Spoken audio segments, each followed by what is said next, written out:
أرسط زينا أب حدقا وديق زلو هلونا كابعاتي وزلو تأقم كواتسين تقراي سلاما كتركبان التقل بهزبي استمرت أمن قستنات كهلون كاللو ترايو تباهلون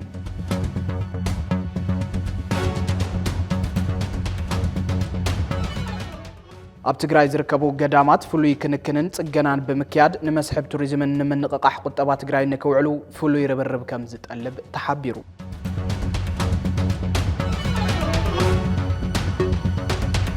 أمريكا بمسرة تقدم حدا عمت زهابتو كاب أبالنت أكال ودب حبرات هاجرات زخنة ودب تعن عالم موضع زبل متنك قطع كم زفت أمتو تفليتو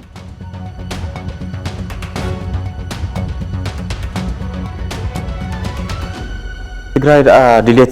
ديليتنا دا صبو تقراي زي من تقراي يلي سلازي كلاتنا خمن منه تقراي سلام زسفنا زمعبلت نقولهم عريض وخنا بوليتيكا وتساتفو زلوا ولا كهذا سئلو كاب أنا إذ فلتل كاب هالخينات كاب قترز وخنا بوليتيكا وأرأي أزوات نقول تخون تقراي نقول تحقق في تقرايتي مفتعريو تبهجنا سلازي زيك خون تخون دما ناي كل تقراي تساتفو ناي كل تقراي قالس يدل مالتي سلازي ناي كلاتنا تقراي نتبهجزيو تحادة مسادجي تحادة نواراي تحادة تقراينتو بفلي بعد الزرقاق تصله تحادة تقراينة زقنت تصله فقار زهولو زخل كلولو كوزي يخوص زلو كوزي تقراي سلازي هزو تقراي بعد استعارة قولو زكاة ورلو زمعبلة تقراويتي هاجورون كللون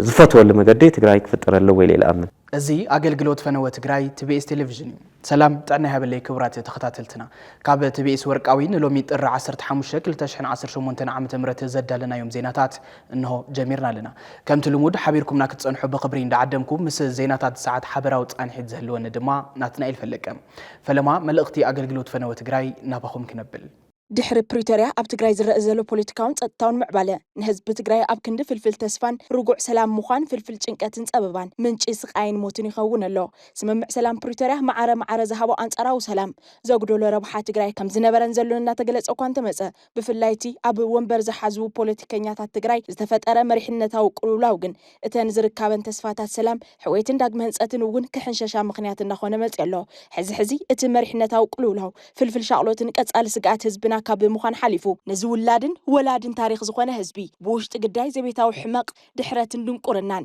بدقد ما قدايتنا يتقراي من بركاخ كرئز من حيلي نابز قبر حدقنيا بهراو تعالى عينت كابز السقاقر وعل حدري لله يخون مبر اتقدم زبنا وعالم هاقر منقست هانيتو بسلطن حبرة سباو بالا منقست ندو بيلوز نور هزبي حز عصو بإيد زي منقستاوين حيلتات مالتوون نانستيت أكتر سكوسن نابز قبر عري دحور بوليتيكاو مدرخ انت أتوير الله تفيست في إزي أب مريحنا تقراي بحفشة أب مرحت وجبحو وحد ما بفلاي استفدت كفتر زي نبرو إي بوليتيكاو عفلالاي واقع 5 خفل كابسنا يقوحاتو ناقلس أنك قلت ناقبرن ممسؤو زفلت كوينو ولا حدا تقراي مبدالن حانت نتصل عقم تقراي مقودالن بهير كم مبدال كحساب اللو كابز بالمبقسي بايتا سلاماوك ألس كوينو يو ناقل قلمسيو تكالنا مساين تزيكون كأنصار إيخا أبزبل تسألي من سعدان ترح زرقي بوليتيكاو بهالعدنا تتخيلو أنصار كلهم بدوه تدويلو زي مكففال زي مدففال زي متففا زي متصللا موزته فلما قدم خلن نبعلم نتم مرحتي كم زتقم كابز حالفون حزبي حمق يطبق يسنا في قبز منقسنت كابز بحال تكال تربح يستدمر عقم خون علي معلتو اجندو متاشان دلدال المنقسنت غيرو كساب زعلت اب اير الله يخون مبر اتم مرحتي نشمقلنا قشن حاجن كونه نزتليق اندقيقن اذن بزي مهاب ببزح زو كنفنصن فنو غيدوم اتستفطر كففل ناب استفلاله استراتيجيك تكالات اتا بهير والاون كساب سدرا بيت كل حق غيرهم حز كم حزبي أبز زقلو حدا قام بتتان نقن ركب مخنيات كوينو ملو إز هزبزي ولاد كهاب انتبهال هيبو سنك قرب انتبهال أقربو عتق خاركب انتبهال ركبو نز مريحنا تزا أمينو زكالو كله غيرو حزبون زخوان هزبي كسكو ما يخيل مخان بزت أرات المدرخة وفتنا إن حالفن تلو تمرحت إجن صرفن مدهال المسرح بوليتيكاو غيرو ميخادر لو زخونا تاتزي نتي كاب دقاك متزخيل زقمت تسابقو سفح بركاب مخفاتو زيادة نتي أبوش تتدقلو زلو زي تأدينا مرارات زي تنبع حزن زي تحبسن ንብዓት ሕቶ ልምዓትን ጠለብ ሓድሽ መድረኽን ብዘይ ተቆጻጸሮ መንገዲ ካብ ምብራዑ ብተወሳኺ መንእሰይ ትግራይ ትሕት እንትብል ኣብ መራሕቱ ልዕል እንትብል ኣብ ዓዱ ተስፋ ቆሪጹ ንፋስ ዓውዲ ክወስዶ ይገብር ኣሎ ከም ውጽኢቱ ድማ ስደት መናእሰይን ደቂ ኣንስትዮን ብርሰሰብ ሃፍትን ምሁራትን ሕዚ ዓበይቲ መግለጽታት ተዓዲ ይኾኑ ኣለዉ እቶም ብቐሽን ሓጅን ዝተሸምገሉ ኾነ ብሊቅን ደቂቅን ክላዘቡ ዝተገበሩ እሞ ምላሾም ስረይ ስረኻ ዝኾኑ ነዚ ታሪኻዊ ህዝቢ እዚ ክመርሑ ዕድል ዝረኸቡ ወገናት እዚኦም ባእሶም ጎነጾምን ህልኾምን ነድሮምን ንባዕሎም እውን ትጠቀመይ ተረኣየን ሕወሓት ዝኣክል ታሪኻዊ ውድብ ኣብ 2-3 ከፊሎም ሕጋውን ታሪኻዊ መንነቱ ኣብ ሕቶ እትዮም ከማ ሃይበሉን ትዲኤፍ ዝኣክል ብደም ህዝቢ ትግራይ ዝተሃነጸ ሓጹር መንነት ዋልታ ህላውን ዝኾነ ትካል ኣብ 2-3 ከፊሎም ድንግጸ ይብሉን ገለገሊ እንተንሓንሐት ውድባት ከምሾማ እናተጓዓመጫ 2-3 እናኾና ካብ ትእምት ክሳብ ማልት ካብ ኣክስዮን ክሳብ ዕቁብ ካብ ገጠር ክሳብ ዲያስፖራ ከፋፊሎም እውን ኣነ ንስኻና ባሂሎም እውን ከም ለምኳ ልክዕ ኮይና ይንፈልጥን ዝብሉ ኣካላት ሕዝውን ምሕጽንታ ትቢኤስ ካብዞም ፖለቲካዊ ደንብታት እዚኦም ፍሉይ ረብሓ ዘይረክብ ሓፋሽ ህዝብን መልእኽቱ ሓንቲ እያ መልሲ ንግበር ዝብል ናይ ዝኹሉ ሽግርን ብሄር ሒዙ ዝጠፍእ ሓደገኛ ወፍርን መፍትሒ መልሲ ምግባር እዩ ካብ ጽንፍን ክንፍን መልሲ ንግበር ካብ ንሕና ንሶምን መልሲ ንግበር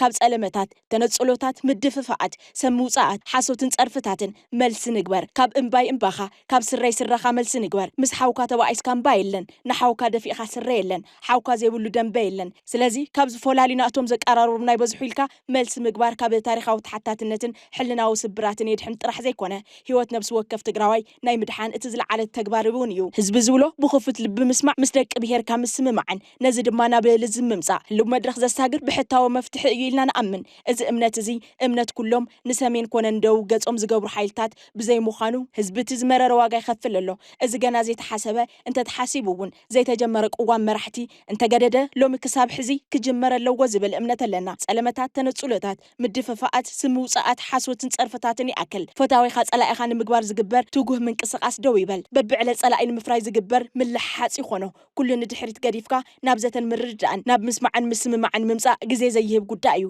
እዚ ብምግባር ትግራይ ካብ ውሽጢ ምፍራስ ኮነ ካብ ደገ ምፍራስ ክድሕን ንወስን TBS ኤዲቶሪያል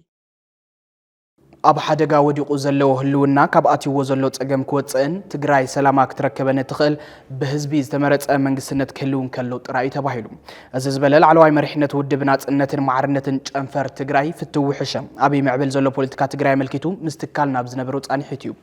ውጥም ቅልቅል ዝብሉ ዘለዎ መእሰርትን መፍርሓትን ከይዱ ዓዲ ዝብትን ብሄር ዘፈርስን ከም ዝኾነ ዝገለጸ ፍትዊ እዚ በኣግኡ ጠጠው ክብል ልሂቃንን ፖለቲከኛታት እውን ኣብ ህላው ህዝቢ ትግራይ ተመስሪቶም ሰላማዊ ቃል ስክገብሩ ይግባ ኢሉ ዝርዝር ኣለና ህዝቢ ትግራይ በብግዝኡ ዝኸፈሎም መስዋዕትን ኣካሎም ዝጎደሉ ጀጋን ተጋድልትን ናብ ረብሓ ህዝቢ ውዒዶ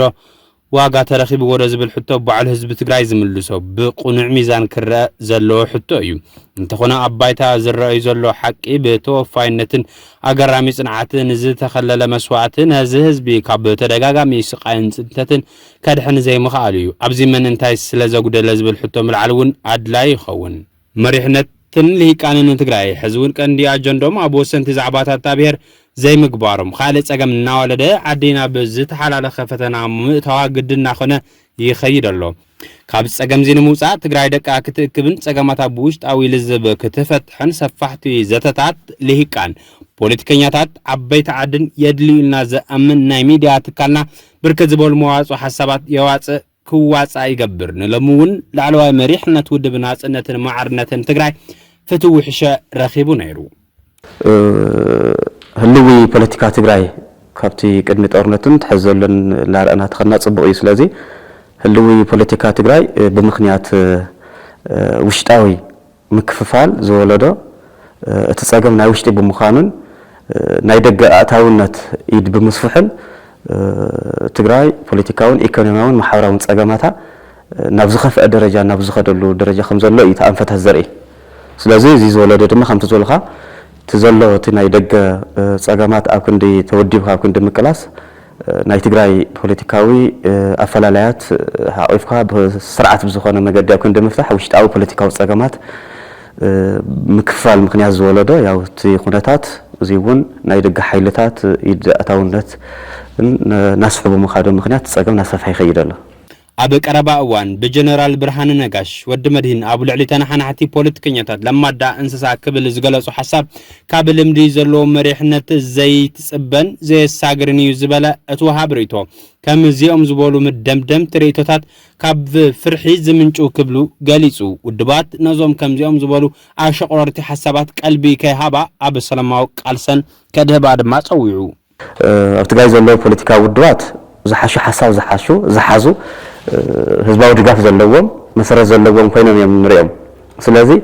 ኮይኑ ግን ነዚ ቃልሲ ተወዲቦም ከይቃለሱ ሰላማዊ ዝኾነ ምንቅስቃሳት ስለልሰኣኑ እምበር ህዝባዊ መሰረትን ድጋፍን ዘለዎም ውድባት እዮም ስለዚ ኣብዚ ህዝባዊ ድጋፍነቱ ዝብል ዘጋነዘ እዩ ስለዚ ኣብዚ ስግኣት ዝወለዶ ዝዓለመ ኢልና ኢና ንወስዶ ካልኣይ ኣብቲ ጉዳይ ፅምዶ ዝተለዓለ እውን ታዮም ኢሎም ስርዓት ንምውዳቕ ኢና ንቃለስ ዝብል ነገር ይተላዒሉ ስለዚ ስርዓት ንምውዳቕ ዝቃለሱ እንተኮይኖም ያው እቲ ህዝቢ ትግራይ እውን ካልእ ደማዊ ኩናት ከምፅሉ ከም ዝኾነ እዩ ዘረድአካ ስለዚ ከምቲ ዘይቆስሉኻስ ግራጭ ጌርካ ቀስቀሶ ከም ዝበሃል ናይ ህዝቢ ትግራይ ቆስሊ ኣብ ዘይሓወየሉ ልቡ ኣብ ዘይተረጋግዐሉ ካልእ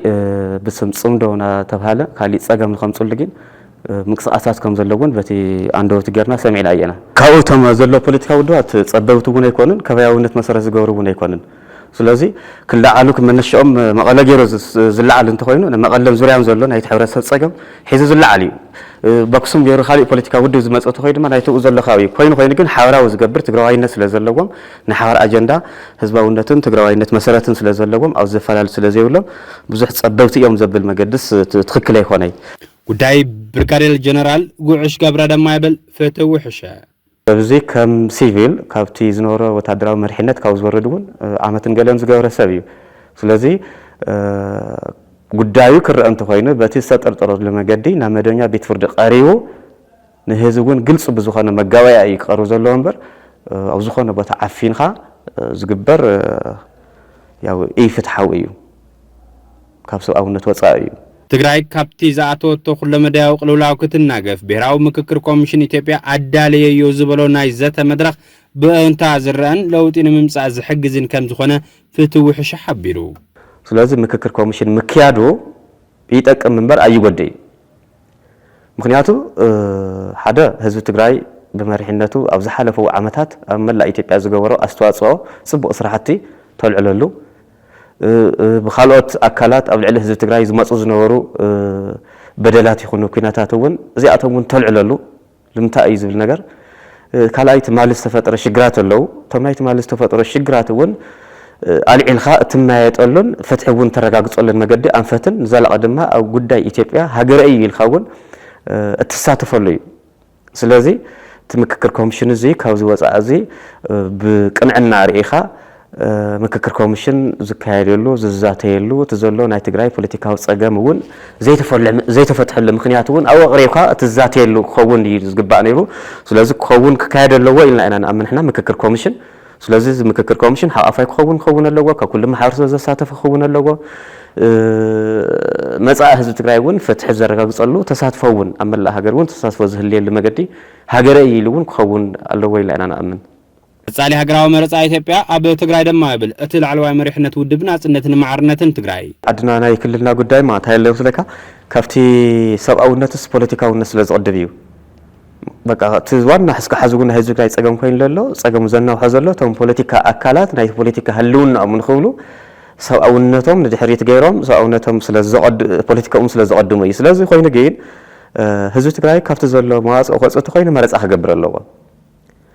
መረፃ ክገብር እንተኮይኑ ቅድመ ሁኔታ ምቕማጥ ትክክል ይኾነ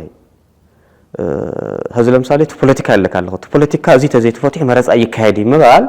ቅድሚ ሕዚ እውን ዋጋ ከፊልና እዩ ሕዚ እውን ዋጋ ክንከፍል ኣይንደሊ ህዝቢ ትግራይ እውን ኣይደልን ስለዚ ካብቲ ዘሎ ግዝያዊ መንግስትን ካብ ዘሎ ወታደራዊ መራሕቲ ዝብል ኣካይዳ بهزول تمرز منجس خطاش أنت خوينه بهزول تمرز منجسي كمسرة أنت خوينه تجارون كم تجارو أما لا يتبع وأنت صادف كلنا تخوينه وسنت خلينا نكون أنت خوينه مرز أخ كايد اللوا مرز أخ كايد أنت خوين لو مناي كما يكاز والنجارجين مرأي يد اللي تمرز أخ كايد أنت خوينه تم حتات كم لسول لو متخكل حتى سكاز ملسوز يوم تحتكم لست خوينه دم بوليتيكا وزته ميت مرددان يد اللي ስለዚህ መረፃ እዚ ተዘይተገይሩ መረፃ ይካሄድ ዝብል ነገር ያው ኣነ ብግዚያዊ መንግስቲ ይሰማዕኹን መረፃ ይካሄድ ዝብል ነገር ስለዚህ ተዘለ ግዚያዊ መንግስቲ ህዝቡን ሰሚዕኻ ተኾንካ ዝተጻሕፈ ደብዳቤ ኣሎ ሃገራዊ ምርጫ ቦርድ ናይ ምርጫ ጣብያታት ግዚያዊ መንግስቲ ንኸመቻች ዝብል ስለዚህ እዚ ተጠናኺሩ ክቕፅል ህዝባዊ መንግስቲ ክምስረት ኩሉ እዚ ዘሎ ፖለቲካዊ ውድባት ማሕበረ ተሳተፍቲ ክኾኑ እዩ እቲ ባይታ ክመቻች ዘለዎ ስለዚህ ህዝቢ ትግራይ ካብቲ ዘሎ ግዚያዊ መንግስቲ ክወፅእ ኣለዎ ካብቲ ዘሎ ግዚያዊ መንግስቲ ተወፂኡ ስርዓት ተፈጢሩ እዩ ህዝቢ ትግራይ ሕቱኡን መሰሉን ናኸበረን ናሓተተን ክኸይ ዝኽእል እምነት ኣለና ጉዳይ ትግራይ ብተጋሩን ኣብ ትግራይ ንክፍታሕ ቲቢኤስ ቲቪ ብተደጋጋሚ ጻውዒት ዘቕረበ ኮይኑ ካብ እዋን ናብ እዋን እናጸበበ ዝኸይድ ዘሎ ሰላማዊ ናይ ቃልሲ መድረኽ ግን ንብዙሓት ስክፍታ ይፈጥር ምህላው ከይገለጸ ክሓልፍ ኣይደልን አንጸላልዩ ዘሎ ደበና ኩናት ከይደግስን ዝሓለፈ ቁስሊ ኩናት ንኽኣክልን መሰረታዊ ሕቶታት ህዝቢ ትግራይ ብልዝብ ክፍታሕ ይግባእ ኸበል ፖለቲከኛ ፍትዊ ሕሻ ሓቢሩ ፍትዊ ሕሉፍ ጽንታ ፍትሒ ኣብ ዘይተሓተተሉ መስዋዕቲ ዝኸፈሉ መላምል ደቂ ህዝቢ ዝተሰውሉ ዕላማ ኣብ ግብሪ ኣብ ዘይወዓለሉ እዋን ካሊእ እምባይ እምባኻ ከቢድን ኣብ ዘይንወፁ ሓደጋ ዝወስድን እዩ ክብል ገሊጹ ጊዜያዊ ምምሕዳር ትግራይ ምስ መንግስቲ ፌደራል ዘለዎ ርክብ ብምስጣመን ቁልፊ መደባቱ ብምንጻርን ኩሎም ዓቕምታት ብሄር ወዲቡ ክሰርሕ ይግባእ ዝበለ እቲ ፖለቲከኛ ዝካየዱ ዘለው ዘይግቡእ ዝበሎም ደጋውያን ርክባት ነቓዕ ሓድነት ይፈጥሩ ኣለዉ ክብል ጠቒሱ ተወሳኺ ኣለና ህዝቢ ትግራይ ሲ ካብኡ መትሒዙ መስዋዕቲ ንኸፈለ መፅኡ ሕዝቢ መስዋዕቲ ሓደ ግዜ ትኸፍል ሞ መስዋዕቲ ዓቂብኻ ናብ ልምዓት ምቕያር ዘሎ እዩ ካልኦት ሃገራት እውን ከምኡ ገይሮም ያው ህዝባዊ ጥቕምን ረሕኦምን ኣረጋጊፆም እዮም እቲ ናይ ትግራይ ጉዳይ ዘሎ ግን ፖለቲካ ሽግር ዝፈጠርካዮ ግዜ ንዓኻ ዝተጸገመካ ግዜ ህዝባዊ ምልዓላት እናገበርካ በብዘመኑ ኩናት ምክያድ እዚ ብዙር ይሰብኣዊ እውን እዩ ስለዚህ ተዋና ምክክር ኮሚሽን እውን እሱ እዩ ልምንታይ እዩ ኩናት ዝካየደሎ ዘል ነገር ስለዚህ ኩናት ምክያዱ ንምንታይ እዩ ሕዚ እውን ኩናት ንኽተካይድ እንድሕር ጎስጓስ ትገብር እንተኮይንካ ጸገም ኣለካ ማለት እዩ ስለዚህ እቲ ዝተኸፈለ ዋጋ ዝግብኦ ዋጋ ረኺቡ እዩ ዝብል ነገር ኣነ የብለይ ምክንያቱ ዝኸበረ ዋጋ ወዲ ሰብ ህይወት እዩ ህይወት ከፊሉ ኣካል ጎዲሉ እሞ ከዓ ፍትሓዊ ዝኾነ ምሕደራን ፍትሓዊ ዝኾነ ፍትሒ ዘይረኽበሉ እንተኮይኑ ፍትሒ ይረኽበይ ማለት እዩ ዋጋ ይረኽበይ ማለት እዩ ስለዚ ነዚ ክረክብ እንተኮይኑ ግን ሰላማ ዓቂቡ ትዘረኸቦ ሰላማ ዓቂቡ ምዘሎ ጎረባውቲ ሃገራቱ ይህን ይህን ተባሂሉ ዝነብረሉ ብኢኮኖሚክን ፖለቲካዊ ተሳትፎ ዘረጋግፀሉ መገዲ ተዝፍጠረሉ እቲ ዝሓሸ እቲ ደበና ኩናት ንብለና እንታይ ምስለካ ኣብቲ ቅድም መጀመርያ ዝሃብናዮ ፖለቲካ ትግራይ ሲ ናይ ኢድ ኣእታውነት ዝበዝሖ ይመስል ንብለና ንዑ እዩ ኢድ ኣእታውነት ተሃልይዎ ደበና ኩናት ኣሎ ማለት እዩ ስለዚ እቲ ደበና ኩናት ከይመፅእ እንታይ እዩ ከመይ ክግበር ዘለዎ ዝብል ነገር ሓደ ፅምዶ ዝበሃል ነገር ኣሎ ሓደ ፅምዶ ዝብል ኤርትራዊ ቋንቋ ኣሎ ወይ ካ ተኾንካ እሳቶም ህዝቢ ለህዝቢ እዮም ዝልዎ ግን ድማ ፅምዶ እዮም ዝልዎ ንሕና ንፈልጦ ህዝቢ ከምዚ ንሕዘ ይግበር እምበር ሕወሓት መንግስቲ እናሃለየ ምስ ህዝቢ ዓፋር ተኮይኑ ምስ ህዝቢ ኣምሓራ ተኮይኑ ዝፈጥሮ ርክብ ህዝቢ ለህዝቢ ርክብ እዩ ዝበሃል ሕዚ ተፈጢሩ ዘሎ ግን ፅምዶ እዩ ዝብል መሊሶም ድማ ህዝቢ ለህዝቢ ርክብ ይብልዎ ስለዚ ኣብዚ ሳይ ይርአየካ ተልካኒ ውዕሊ ፕሪቶርያ ንምፍራስ ዝጓዩ ኣካላት ኣለዎ ማለት እዩ ዝጓዩ ኣካላት ኣለዎ ስለዚ እቶም ኣካላት እዚኣተዎም ተኣይረሕኦም እንተልካና ሓደ እቲ ብፅምዶ ዝብል ዝቐረበ ኣካል ኢትዮጵያ ንምሕማስ ህዝቢ ትግራይ እውን ናይ ዓውደ ኩናት ምግባር እዩ ካልኣይ እቲ ኣዋና ዘሎ ሓይሊ ድማ ፖለቲካዊ መፍትሒ ኣይረኸብኩን ዝብል ሰብኣውነት እንድሕሪት ገይሩ ፖለቲካዊ ቀዲሙ ዝቃለ ዘሎ ጉጅለ እዩ ስለዚ እዚ እቲ ፖለቲካዊ ፀገም ብሰላማዊ መገዲ ፈቲሕኻ ሰላማዊ ዘላቒ ኣብ ክንዲ ምምፃእ ምስ ዝኾነ ካብ ሕገ መንግስቲ ወፃእ ብዝኾነ ምንቅስቃስ ምስ ናይ ደጋ ሓይሊ መስሪትካ ፅምዶ መስሪትካ ኣብ ውሽጥኻ ድማ ነቲ ፅምዶ ዝድግፉ ኣካላት ኣጣይሽካ ፖለቲካዊ ድጋፍ ዘለዎም ኢኮኖሚያዊ ረብሓ ዝረኽቡ ወታደራዊ ድጋፍ ዘለዎም ኣካላት ኣለዎ ውሽጢ ድማ ስለዚ እዚኦም ሒዝካ እንታይ ትገብር ኣለካ ነቲ ስርዓት ንምውዳቕ ምንቅስቃስ ማለት እዩ እዚ ትገብር እንትኾንካ ሓደ እቲ ፕሪቶርያ ውዕሊ ስምምነት እውን ኣይፍፀም እዩ ምጥርጣር ይሰፍሕ ኣሎ ካልኣይ ብስርሎ እውን እዚ ታክቲክን ስትራቴጂን ኢልካ እንድሕር ትለዓል እንተኮይንካ እውን ስርዓት ንምውዳቕ እንተኮይኑ እውን ደመና ኩናት ከም ዘሎ እውን ከም ዝመፅእ እውን የርእየካ ኣሎ ስለዚ እቲ ደመና ኩናት እዚ ከም ዘሎ የርኢ ማለት እዩ እዚ ንምንታይ እዩ ዋላ እውን ኣብዚ እንተሪእካዮ ሲ ኣነ ሓደ ይገርመኒ እዩ ዋላ እቲ ሕጋውነት ውድቦ ኣሎ ዋላ እቶም ተመዛበልቲ ተተመሊሶምስ እቲ ፅምዶ ዝገድፍዎ ኣይኮነን ምክንያቱ እቲ ናይ ህዝቢ ትግራይ ፀገምስ ኣብ ናይ ውሽጢ ፀገም ፍታሕ እናተኸኣለስ ንስርዓት ከተውድቕ ትብል ምስ ናይ ሃገር ምስ ናይ ደጋ ሓይሊ ምፅማድ እዩ ነቲ ዋና እቅድ ስለዚ እዚ نتي دمنا خوينا زجاددن كبيت سخانة حدا جازم صنص كاوز خانة أوزيوان نخت حزل لوا بتلاقي أوزي حزب تجري أوزي جزيا وحلاف الناس زلوا جزيا ومنجست تجري مهنياتو حزب تجري أوزي هذا هو حزب له اللي مجدي أولن تمرح الناس زلوا تتعيش زل جزيا ومنجست يو جزيا ومنجست نازل قد دايزي نايدق حيلتات إذا أتاه الناس زسق مخارنا فلت أنا وش تحيلتات وين دفيت نهلو نفلت كنات دمنا خوينات زفسس خوينو نفلت أنت خوين تتردي كفلت عنه رزاين كجبريل الله مخنياتو تاريخه حلافنتنا تاريخه وصل أقوال خد نسيو سلازي كم تو قدم حزي جنرال تحدث زولا أنا نهلكو أبتغاي كنات يلا يزول نجار مرجع يقوون للوا لا أوز وصل مجدن أنفتات انت هل يمكن كم تزول كخا كفلت عنها مراديو كوي فلت تتصلع هذا تقرأ تتصلع زخانة ينتصر أوز لا تنتصر يخيد كأول أو إذا خيّت تحتات نتوني مثلا تزت قريبون صلاة يفلت حيروني كالس سلازت تدمنا خوينات كم زلا يردك هاي فكرات اللوكو سلازت تزلا وعلي بريتوريا السرخة وعلي بريتوريا بسلامة ومجد أبكندق فتحية الخا مرجع محز إف مرجع اندحر نهار خط خيط خنكا زيت تفتي اندحر تبلت خنكا ياو الله يوم علتي زيت تدمنا خوينا زولا نسيو لازم أو زيت خلات غيره هزت قراي بتخراتن من حاتن غيري خكاتات ولا زغبو اي ليلا امن نعوتነት መደብ መድሕን ጥዕና ኩሉ በብደረጁ ዝርከብ ኣመራርሓን በዓል ሞያ ጥዕናን ብልዑልናተይነት መንፈስን ሓላፍነትን ተወዲቡ ንክሰርሕ መፀዋዕታ ቀሪቡ እዚ ዝበለ ካብ ምምሕዳር ከተማ ሓውዜን ዝወፀ መግለፂ እንትኾን ኣብ ኣዝዩ ዝተሓተ ብርከ ፈጻጽማ ንዝርከብ መደብ መድሕን ጥዕና መልኪቱ ኣመራርሓ ወረዳን ጣብያን ሰብ ሞያ ጥዕናን ዝተሳተፍሉ መድረኽ ምንቅናቕ መድሕን ጥዕና ወረዳ ሓውዜን ኣብ ዝተኻየደሉ እዋን እዩ حلف بيت صحفة عنا وردا حوزين تسفو قبر اكزابير حدا عمت زقبر من قسقاس مسرح مدب مدحنت عنا زاقيد كم وردا سلاسان حدا ميتاو طرح بتصحو كم زركب بمحبار اتفت عمك الساب سلاسات ارخل تشحن 10 شمونتن عام تمرت لعلي حامسا ميتاو كبتصح انت زي تقايلو حبرت سب قبو قلقالو تعنا نمركاب كتصقب مخوانو اب الزقربو وملسي قلت صغيرو سلازو خنا ابزن تريفن زلوا وسنات معالتات كل مرح سدرا اب مسرح مدحنت عنا تحقيفو تتقام قلقالو تعنا نكخون تساتفت اتمدرخ زي حلل تعار نخجبرو تسفو جبر إجزابير جنزيبو وانا محداري ورد حوزين جبر يوت جبر يسوس بجديو مسرح مدب مدحنت الناس جبات خرتيب كان جبو مرحنا تعرف كان سلازي تمرحة اتمدب أزيوز تحت بركفة أسماء كهلو وخيلو كبل جليتهم سلازو خنا حبرت سب أخل جلجالوت عنا كركب زخل أب مسرح مدب مدحنت عنا تحقوف طرح مخانوز جلت أتم محداري كبدة حدجان اتمدب بونا بمرداء كل ببدرجو زركب أمرار حن بعلميات عنان نعوت النتوب بالعلناتينة منفسن حلافنة النخمرحو التحساسيبو تساتفت بوغنوم حبرت سبز الساتفن كتسأل نتزلون سراحتي من العال بمكياد اتمدبن معوات كابانا زدل خلوك نقبرينا قبلو تزاريبوم كبل حبريتان ركبن ورد حوزين تسبسيبو أب تجري زركبو قدامات فلوي كنكننت جنان بمكياد نمسحب توريزمن من نقاح قطبات تجري نخوعلو فلوي ربرب كم زت اللي بتحبيرو إذا حبرم مكتل حلف بيرو بهالن توريزمن تجري هاي لا يبينه أب كبابر عمتها وكبر وعلى قدوس تركوس وقرو خلت تول على ترخيبو أب زبلو قاليو هاي مونتاوي بهلاون تاريخاون بعلات نحدنة سلامن كم أون لمعات إنفستمنت كوعلو أب حويتهم زدها بسرح مسرح كم زقبا تحلف قليتهم ننبعلنا مدممات أب زسألنا لون كبرتاتنا حركتاتنا أب الزود قلون زخبر زلو بعلى قدوس تركوس كل تول على ترخيبنا النبلو حدك قال نفس وكف من قسقاسنا متعينا انه حسلون كاين يطف ان كلاقللون كخوني يقباون يلوم قدام ጨርቆስ وقرو خل تولع له اب يونيسكو مزغاب زغبر زلو صعري تطنخيرو كم زقصلن اتي زمرحو زلو بيروون زكالو كم زغبرن هايلاي وسيخ حبيرو توسخلنا كاب متتاو كريستنا بزبنا ابرها واصبح جميرو ابب معرافو ابزنورو سرعه منغستاتن سلطاناتاتن أبوزحات كبابتات في الله دما أب كل كورنعات ناي حزة تجراي بركت زبالو وقواتن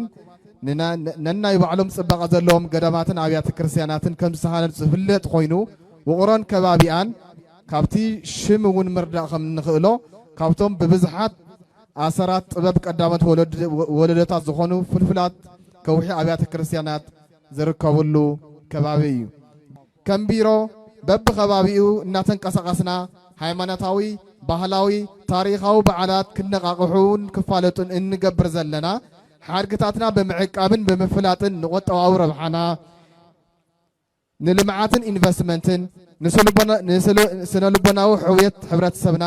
ንሓድነትናን ሰላምናን ወሳኒ ተራ ስለ ዘለዎምን ብቐንዱ ድማ ዘቤታዊ ቱሪዝም ትግራይ በመተባዕ ትግራይ ካብ ኢንዳስትሪ ቱሪዝም እትረኽቦ ረብሓ ሓፍ ንምባል እዩ ዓመታዊ ክብረ በዓል ውቕሮ ጨርቆስ እንትነኽብር እውን በዚ መንፈስ እዚ ኮይኑ እቱ መካነ ሓድጊ ክንድቲ ዕድመኡን ዝዓረፎ ረቂቕ ጥበብ ቀዳሞት ወለድን ብኸምዚ ብዓመታዊ ክብረ በዓል ደረጃ ምኽባር ምጅማሩ ነቲ ሓድጊ ነቲ ከተማን ከባብን ብሓፈሻ ድማ ንትግራይ ተወሳኺ ገዚፍ ዕዳጋ ቱሪዝም ይፈጥር ከም ዘሎን ብምእማን እዩ እዚ በዓል ናይ ባዕሉ መለለይ ሃልይዎ ገዚፍ ናይ ስሕበት ማእኸል ንምግባርን ከተማናን ትግራይናን ንምርባሕን ካብ ዝነበረና ዝለዓለ ጻዕሪ ዝጽበየና ምዃኑ ምርዳእ የድሊ ከም ቢሮ ድማ ነዝን ንኻልኦትን ኣብ ምድማቕን ኣብ ምፍላጥ ነበርቲዕና ከም እንሰርሕ ክንገልጽ ንፈቲ ብፍላይ ድማ ከምቲ ቅድም ኢልና ተገለጸውን ዝነበረ ምስ ዩኔስኮ ተኣሳሲሩ ምስ ጽገነኡ ብሓደጋ ልሉ ሓድጎ እውን ስለዝኾነ ኣብኡ ዝሓለፈ ዓመት ለእተናዮም ፕሮፖዛላት እውን ስለዘለዉ ምስኦም ኣጠናኺርና ከም እንኸይድ ክነረጋግጽ ንፈቲ ኣብዚ ምርዳእ ዘድልዮ ኣብዚ ሕዚ ግዜ ከም ክልል ንጽገና ንመጽናዕቲ ምስቲ ለለህሉ ናይ ባጀትን ካልኦት ጸገማትን ኣጸጋሚ ኩነታት ስለዘሎ ምስ ናይ ዓለም ለኻዊ መሓዝቱን ሓገዝቲ ኣካላትን ተረዳዲእኻ ፕሮፖዛል ጽሒፍካ ዝግበር ጻዕሪ ምዃኑ ግዜ ዝወስድ ምዃኑ እውን ምርዳእ የድሊ ምስዚ ተዛሚዱ ከምዚኦም ዝበሉ ፍጻመታት በብኸባቢኡ ክተባብዑ ከም ቢሮ እንትነበራታትዕ ሃይማኖታውን ባህላውን ትውፊታቶም ብዝሓለወን ቀጻልነት ብዘለወን መልክዑ እውን ክኸውን ኣለዎ ዝብል መርገጽ ዘለና ኮይኑ ኣብዚ ጉዳይ እውን ኣበርቲዕና ከም እንሰርሕን ኩሉ ዝምልከቶ ድማ ትኹረት ክገብረሉን ይግባእ እዚ ክብረ በዓልቲ ነኽብር ከም ተጋሩ ኣብ ሕማቕን ንኽብሪ ወለድናን ትውፊታትናን ኣብ ዘይምጥን ሕመቕን ፈተናን ወዲቕና ኣብ ዘለናሉ እዋን እዩ ካብዚ ዝመረረ ድማ ተመዛበልቲ ወገናትና ኣብ ሕሰብን መከራን ኣብ ዘለውሉ መንእሰይ ወለዶ ኣብ ዕንክሊልን ተስፋ ምቑራፅን ኣብ ዘለሉ ነንባዕልና ምድማፅ ኣብ ዝሰኣናሉ ክብርታትናን ትውፊታትናን ብልዑል ፍጥነት ኣብ ሓደጋ ኣብ ዝወድቁሉ ዘለዉ ኮታስ ኣብ ሕማቕ ፀገም ኮይንና እነብዕሎ ዘለና በዓል እዩ ስለዚ ሎሚ ኣብዚ ተሳቲፍና ጥራሕ ምኻድ ዘይኮነስ ህልው ኩነታት ትግራይናን መጻኢናን ብውነ ደው ኢልና ክንሓስበሉን ከይንጠፍእ እውን ክነስተብህለሉን ብውነ ምርዳእን ምውሳድን ይግባእ ኣሜሪካ ብመሰረት እቲ ቅድሚ ሓደ ዓመት ዝሃበቶ ካብ ኣባልነት ኣካል ውድብ ሕቡራት ሃገራት ዝኾነ ውድብ ጥዕና ዓለም ምውፃእ ዝብል መጠንቀቕታ ከም ዝፈጸመቶ ተፈሊጡ ፕሬዚደንት ዶናልድ ትራምፕ ሃገሩ ካብ ውድብ ጥዕና ዓለም ምውፃእ እንትነገር ካልኣይ ዕድመ ስልጣን ዘመኑ ኣብ ዝጀመረሉ መዓልትታት ካብ ዝወሰዶ ፕሬዚደንታዊ ውሳነታት ሓደ ንዝኾነ ውሳነ ናብ ተግባር ምሽራፉ ምዃኑ ገሊጹ ብመሰረት ሓበራዊ መግለጺ ሚኒስትሪ ጥዕናን ጉዳያት ወፃኢ ኣሜሪካን እቲ ሃገር ምስ ውድብ ጥዕና ዓለም ዘለዋ መጻእ ዝምድና ዝተገደበ ክኸውንን ካብቲ ትካል ምውፃእ ንምዝዛም ኣብ ዘድልዩ ጉዳያት ከተኩርን ምዃናን ይሕብር ኣሎ ሓደ ላዕለዋይ በዓል ስልጣን ጥዕና መንግስቲ ኣሜሪካ ከም ተዓዛቢ ኣብቲ ትካል ክንሳተፍ ወይ ዳግማይ ክንኣቱ መደብ የብልናን ክብል ከም ዝገለጸ ቢቢሲ ጸብጺቡ ኣሜሪካ ብቐጥታ ምስ ሃገራት ኣብ ምቁጽጻር ሕማማትን ካልኦት ቀዳምነት ዝወሃቦም ህዝባዊ አጀንዳታት ጥዕናን ክትሰርሕ መደብ ከም ዘለዋ እቲ በዓል መዚ ንቢቢሲ ገሊጹሉ ኣሎ ኣሜሪካ ካብቲ ብዶክተር ቴድሮስ ኣድሓኖም ዝምራሕን ልዕሊ 190 ኣባላት ሃገራት ዘለዎን ትካል ክትወፅእ ዝወሰነቶ ውሳነ ኣብ ኣሜሪካን ኣብ መላእ ዓለምን ዝርከቡ ስራሕቲ ጥዕና ዝጎድእ ምዃኑ ማዕኸናት ዜና ዓለም እናገለጾ ይርከባ ቱርኪ ሓዊሱ 8 ሃገራት ትራምፕ ናብ ቦርድ ሰላም ጋዛ ክጽምበራ ንዝገበረው ዕድመ ብሓጎስ ከም ዝተቀበለው ተገሊጹ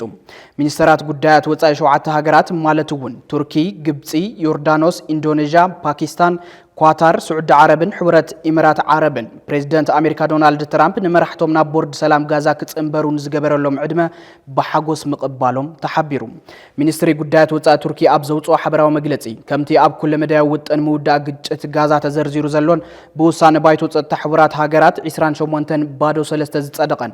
ዕማም ቦርድ ሰላም ከም መሰጋገሪ መምሕዳር ንምትግባር ንምድጋፍም ዘለዎም ቃል ደጊሞም ምርግጋጾም ገሊጾም እቲ ውጥን ቋሚ ተኽሲ ደው ምባል ንምድልዳል ዳግመ ህንጸት ጋዛ ንምድጋፍ ከም እውን ብመሰረት አህጉራዊ ሕጊ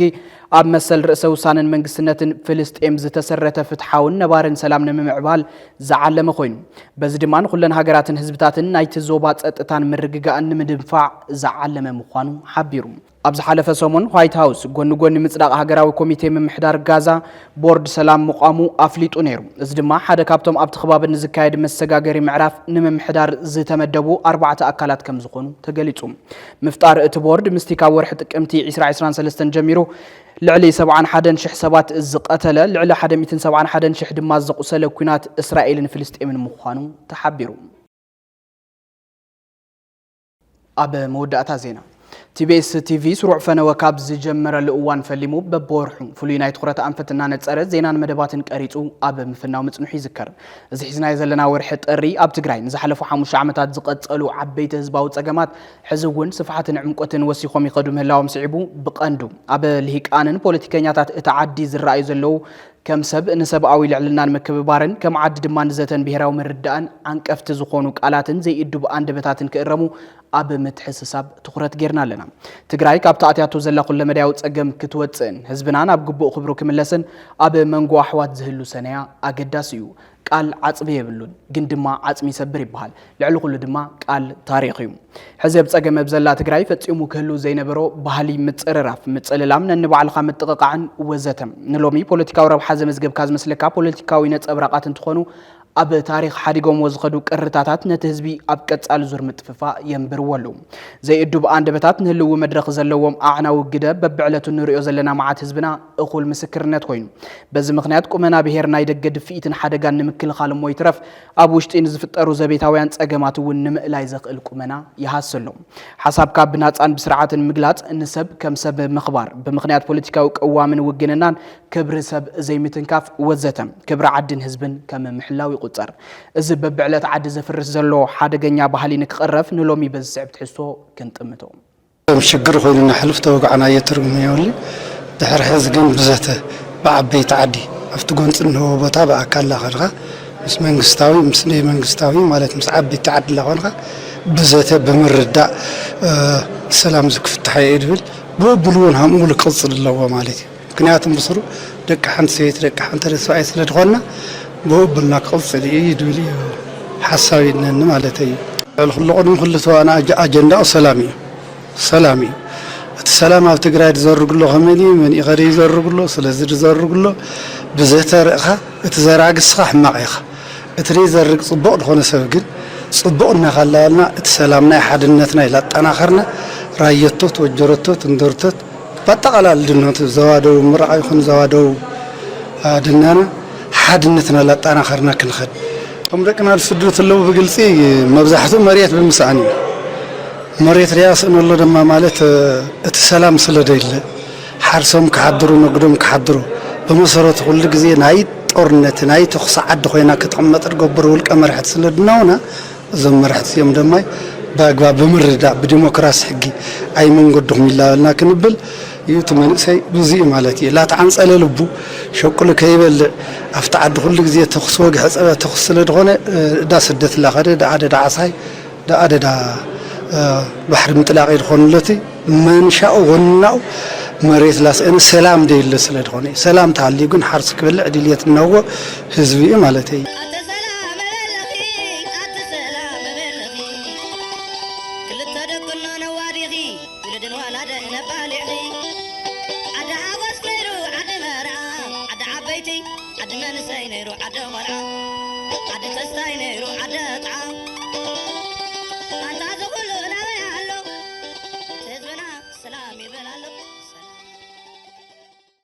كبرات تملكتنا نلومي زد لنا يوم زيناتات أبز خنبيتنا لنا مثل زيناتات ساعات حبيركم تسأنا حقناتنا الفلك أنيرا مثل ترفوا من دلوات تبيس تلفزيون سنايت أنحيت قوانا لكم يمنا سلام